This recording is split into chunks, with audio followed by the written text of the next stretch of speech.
John Littlebird Anderson. It's February, and in another week or so, there's going to be the Birkebeiner cross-country ski race. There'll be people from all over North America, in fact, all over the world. And that race was founded by Tony Wise, and you worked at Historyland years ago. What do you remember about Tony Wise? I remember that he was one of very few people that I knew who really liked Indians and who hired them. He developed an Indian village, which I was a part of as one of the tour guides, along with Pipe Mustache and also John Barber.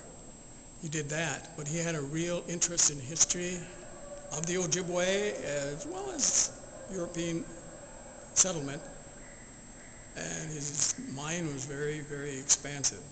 But the main thing I remember about is his kinship, his closeness to Native Americans.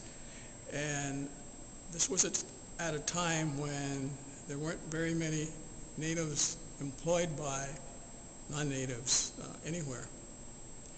Another thing I remember about him so well is his love of Ojibwe music, sound of the drum, and the sound of the songs really meant a lot to him. And you could see it in his eyes when he was at the powwow.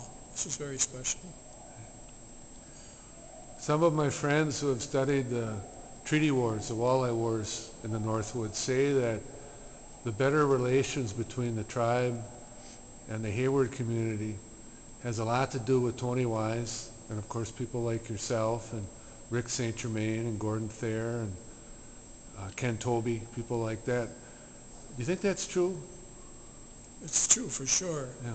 Hayward Lakes Resort Association with Ken Toby, Moose Sparrows too, was very, very active.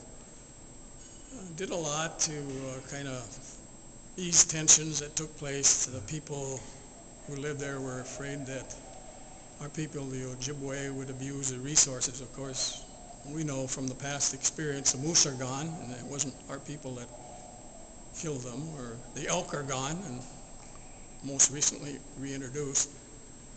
But they had that same fear themselves about, by working with Hayward Lakes Resort Association and forming mutual interest economically and socially, we're able to get through it. There weren't any violent happenings at any of our landings because we met and discussed it. And I'd like to mention too Dr. Rick St. Germain. He was part of the effort. He spoke to the Hayward Lakes Resort Association and he said something like,